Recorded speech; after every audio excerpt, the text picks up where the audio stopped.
So I'm actually amazed to learn that Rwanda, Ghana, Nigeria are implementing the blockchain land administration system. Hapa Kenya, there are people who still don't have title deeds to their land. We still have land that is not surveyed by ground means. Yani surveyor kuje kwa land, apime shamba, so that it can then facilitate people being issued with title deeds. Initially, acha niwape story. There were aerial photographs taken. These aerial photographs ndizo zilitumika to have like a rough idea of the land that we have. So after those aerial photographs, they were able to come up with what we call a preliminary index diagrams, or PIDs. That was in kitambo sana, in the 1960 huko. But it doesn't make sense that today we are still dependent on PIDs. I want to give you a process that must be accomplished before tufikie hii level ati ya blockchain land administration. Eventually, when ground survey measurements were done, they came up with what we call RIMs, Registry Index Maps. Here's what Kenyans do not know. We have two types of boundaries. One, we call it fixed boundary, that is accurate to 3 centimeters. The coordinates are actually stored in the registry. So hapo uwezi hata ubomoe ukuta usiku ama ubomoe fence ya jirani usiku, uvunje beacons, a fixed boundary will always be reestablished right where it was. Number 2, we have the general boundaries. General boundary ndio sasa hizi boundaries ziko kwa hizi plans zinaitwa registry index maps. It's not a conclusive evidence of the existence of a boundary. So to imagine that 80% plus of land in Kenya is under general boundaries, when countries like Rwanda, Ghana ndio wanaongelea story na blockchain land registries, it shows you tuko mbali, we are lagging very far behind. Kutoka sasa kwa RIMs, we go to what we call folio register maps, hizi FR maps. These ones now ni zenye ziko under fixed boundaries. So we see that Nairobi, some parts of Mombasa, places, yani the urban places. From there, we need now, after getting rid of preliminary index diagrams, get rid of that. Every land now is accounted for. Tukikuja hapa sasa kwa RIM, after now we have all land under registry index maps for the areas that maybe zenye hazina fixed boundaries. So we now need to convert them to fixed boundaries, which are now accurate and secure property. From there, ndo sasa tuende kwa thinking about unifying the record. We need to have a uniform way of referencing a certain parcel of land. After conversion, we have digitizing all records. Sasa tukifika hapo ndo we can now start thinking of blockchain. Now,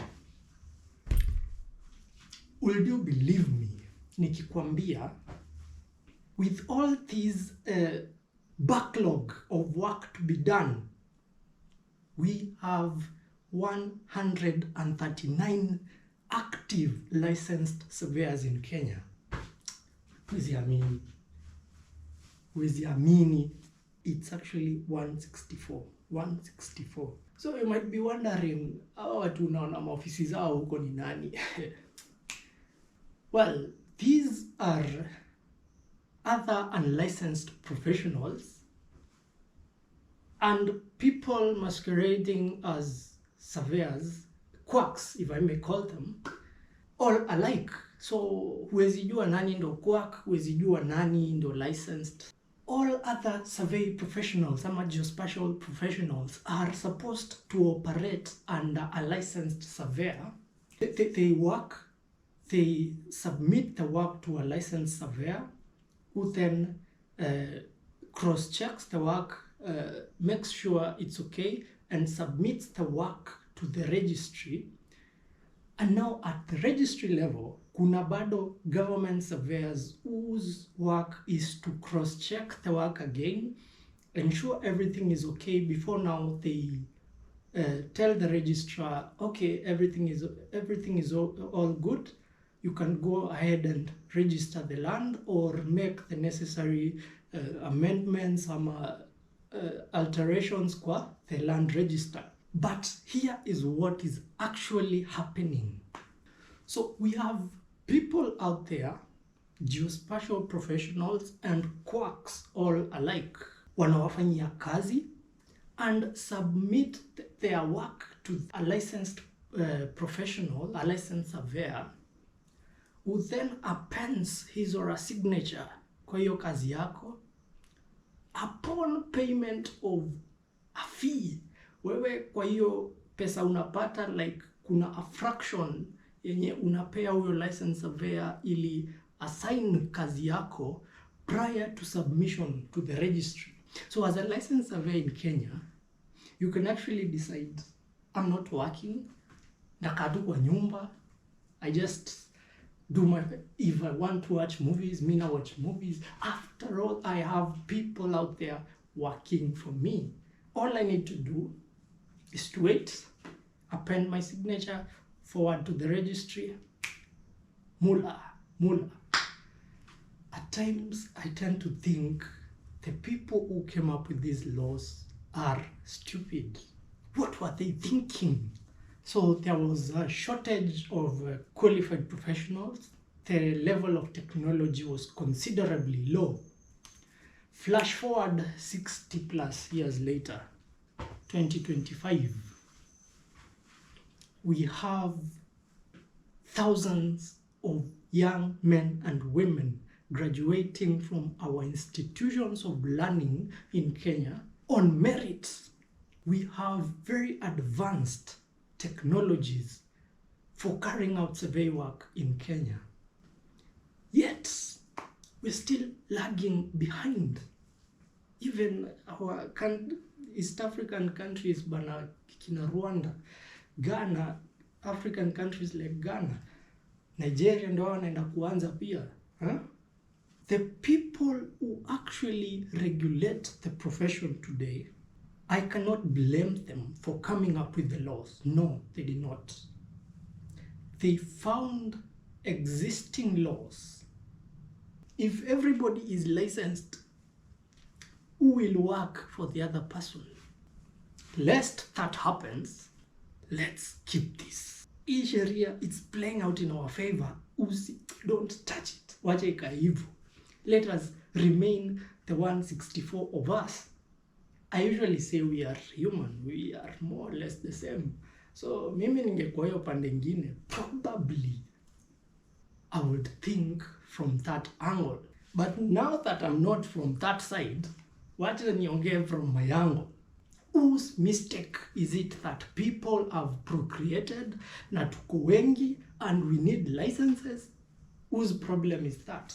So this is what, ladies and gentlemen, we call gatekeeping. And it's not just happening in my field, in my geospatial field profession.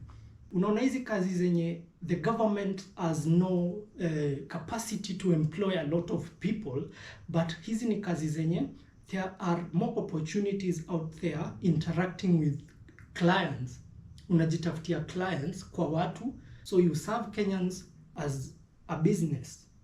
For such professions, they are heavily gatekept, unfortunately, and that is frustrating lots of young men and women in this country. And these professions, nanzana yangu, geospatial, because hisi ndio tuko mbali zaidi. We go to the engineering, the EBK, I mean the engineering sector, tunaenda kwa mawakili, law sector, tunaenda kwa architects, tunaenda kwa public secretaries, etc. These people have ensured that the actual licensed people to work for Kenyans are very few, ni wachache sana, so that they can now enjoy all the benefits that should otherwise be trickling down to the rest of the professionals. They enjoy it alone. And we will never narrow down the gap between the poor and the rich, because what there is for all of us is being enjoyed by one person. Why should we have such hurdles when the country is in dire need for our services? I'm actually very bitter about this, because this is messing with our livelihoods, and this is the actual cause of desperation and frustration among people. And do you know what desperate and frustrated people can do? They have nothing to lose. So in my sector, my geospatial sector, we have the Land Surveyors Board. This is the regulatory authority in charge of all survey works in Kenya. And we have what we call the Institution of Surveyors of Kenya, ISK. So the Land Surveyors Board is the actual regulator of the profession. So they are in charge of licensing professionals. Hawa ndio wanapeana license. So for us, we must fulfill a very long list of requirements prior to being licensed. Actually, 2 lists, not 1 list. Here is how. One of the requirements by the Land Surveyors Board to be a licensed professional is that you have to be a full member of the Institution of Surveyors of Kenya, ISK. In order for you to be a full member of the ISK, there is a long list of requirements that you must fulfill prior to becoming a full member of the ISK, so that then you will have fulfilled one of the requirements of the Land Surveyors Board for licensing. Mambo inachemka. So we have a profession who is regulated by 2 bodies. Each body has its own set of requirements that you must fulfill before being at the top and then before being licensed. There is no other profession in this country who has 2 regulatory bodies or authorities just survey. The ISK is a welfare body that is supposed to vouch for our interests, but instead they are partaking in preventing us from getting licensed to serve Kenyans.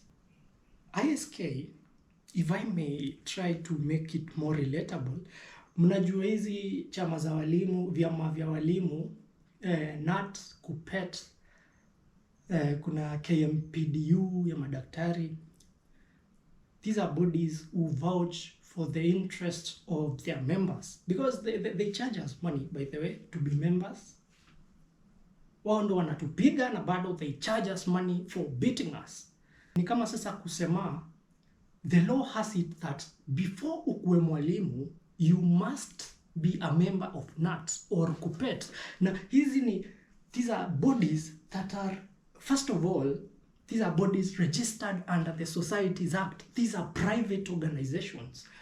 So in our case, a private organization, a certain group of members, is sanctioned, inamenshoniwa mahali na sheria ati lazima ukuwe a member of this body. It doesn't apply to any other profession in this country, just us. Why? Because ukienda kwa kitu kama LSK is established statutorily. Sheria inasema there is established a body blah blah blah. This inafanya hii kazi, and you look for, there is no law that establishes the Institution of Surveyors of Kenya. Hakuna. This is a direct infringement of our right of association. ISK actually existed before the Land Surveyors Board. But as we are progressing, the country had to come up with a formal framework. A body will now be the authority to all survey work in the country. So they established the Land Surveyors Board. But upon establishing the Land Surveyors Board, they should have separated these two entities. These are the regulators, this is just a welfare body, has nothing to do with licensing. So that is a failure in law that is causing all these problems to Kenyans.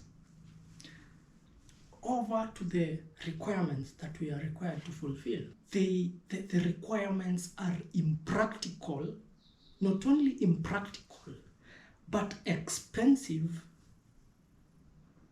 for just anybody. I mean, there are 164 licensed surveyors out of a possible tens of thousands, maybe. I'd say there is 99% probability that all geospatial professionals in this country will never be licensed mpaka ukufe. Okay, not mpaka ukufe, forever. There is a possibility, 1% probability that you will be licensed. So, hata kama we say take your chances. So, how can you cannot ask me to take my chances when my chances are 1%. It's not possible. So, these requirements are set in such a way that, number one, you will have to depend on clients. Number two, you will have to depend on people's opinion, people who have gone through the very same institutions of learning that we went through. And number three, it will have to depend on your membership on a private entity, the ISK, a welfare body, whereby you have the right, the Constitution has given us the right of association. You can either be a member or you at your own volition. You don't have to be. So all these dependencies make it absolutely hard for us to be licensed. And number four, to be able to carry out these jobs that make up the requirements, you need to have capital. Our survey equipment are extremely expensive. So I don't know where thousands of young men and women in Kenya will get millions to purchase equipment in order for them to carry out work, for them to be licensed. You need to be under a licensed surveyor as an approved assistant. You need to work under a licensed surveyor for at least 2 years. So 164 licensed surveyors, thousands, tens of thousands of other unlicensed professionals, and somehow you must work under one of these 164. Bearing in mind, there are licensed surveyors in this country who have no approved assistant under their name. 90% of these licensed surveyors wanakaa Nairobi, huko ndo kuna opportunities, Mombasa, Nakuru, the major cities. What's happening in the rest of the country? Where will somebody from Turkana get mentorship? Some regions where we don't have any licensed surveyors, you are even affecting the coming generations in that there will still be no licensed professionals from those regions. How is this not discrimination? The work that counts as survey work is only the work that is up to cadastral standard, mahali kuna fixed boundaries. And remember, I told you over 80% of land in Kenya is under general boundaries. So that has effectively locked out 80% of people in Kenya from being licensed, because most of the work they do does not count towards being licensed. in order for you to have some work, lazima ukue under somebody. So the way it should be in law is that mwenye uko under yeye ndio anafaa apate kazi, because when you are unlicensed you're not supposed to take on clients. That's what the law maybe assumes, but what is actually happening, hawa watu unlicensed and quacks ndio wanatafuta clients. So wewe ndio unatafuta kazi, ndio hiyo kazi sasa your principal atakusainia, so that it will now count maybe as the work you've done. Another issue is that ndo client akupe kazi ya survey, actually they need to have money to give you this job. Now some of the requirements have stated the actual size of land that you should, sijui a 5-acre topographical survey.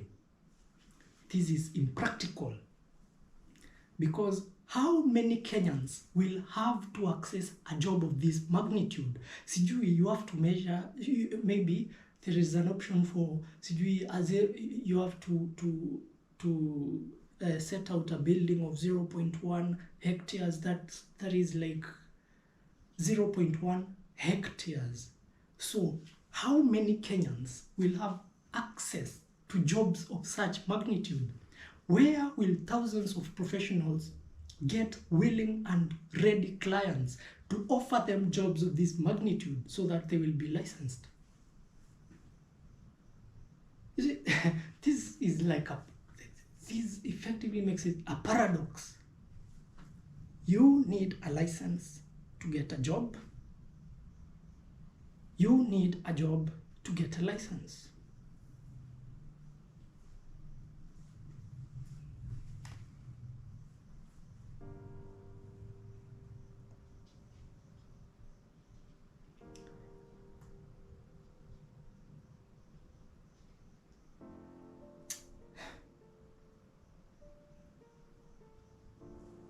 See, I like social media.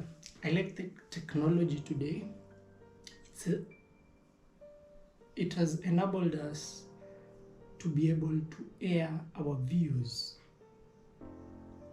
Back in the day, our parents and grandparents will just suffer in silence, accept whatever that is happening, simply because there was nothing, absolutely nothing they will do.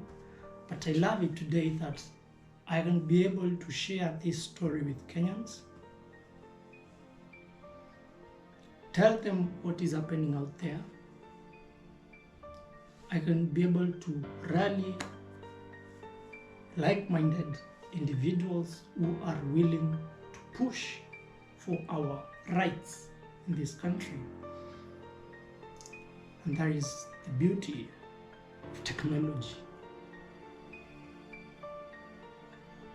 I call upon you, Kenyans, especially those who hold the relevant positions, our members of parliament, our minister for lands.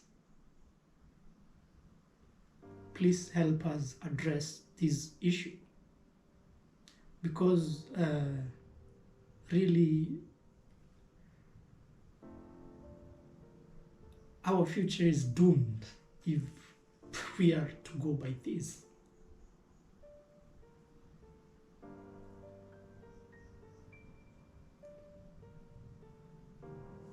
You see, I've tried to reach various members of parliament, but to no avail. Let me say, I won't mention names, but I actually think, I don't know, please, somebody out there, just help us address this issue. And any leader out there claiming to be advocating for the youth,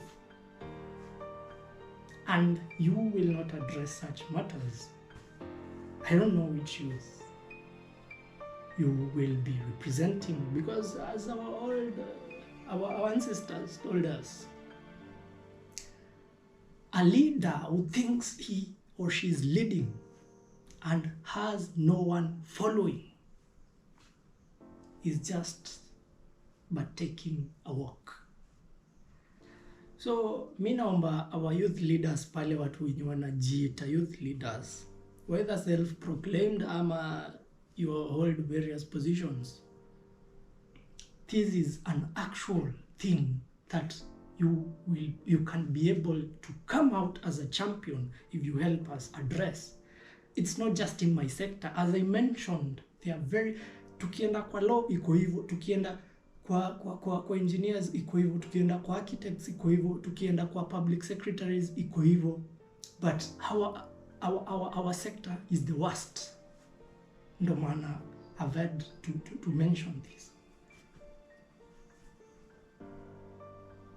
And you see the challenge that we have, unaona, these licensed people who sit in the board that regulates our profession, these are the people who are assigned to various advisory roles to the minister. So how ndo wako na access ya minister? Sisi hata tujaribu kubweka huko nje, we will never reach the minister unless we have somebody who can help us get this message. You see, the minister herself is not a professional within this sector. Yeye ni lawyer. So she might not have experienced what we are going through today. She relies upon what is being told to her. And since these people, when you wanamfikia, have access to her, ni wenye tu they want to maintain the status quo, we are doomed. They will never say things are not good. They will always deliver a positive message. But is it? So if you are a professional in this sector, hata kama when you student in this sector, share this message. However lengthy it is, it's worth kuisikiza. Share the link. Wengine najua mko na connections, just spread the word out there, because you will definitely go through this. And the sad bit is that you will only realize wewe utagraduate hapo kama umefurahi, but you will only realize how bad it is once you come out here, join the rest of us. It's so bad being slaves in your own country. So please help us address this issue. Shukran.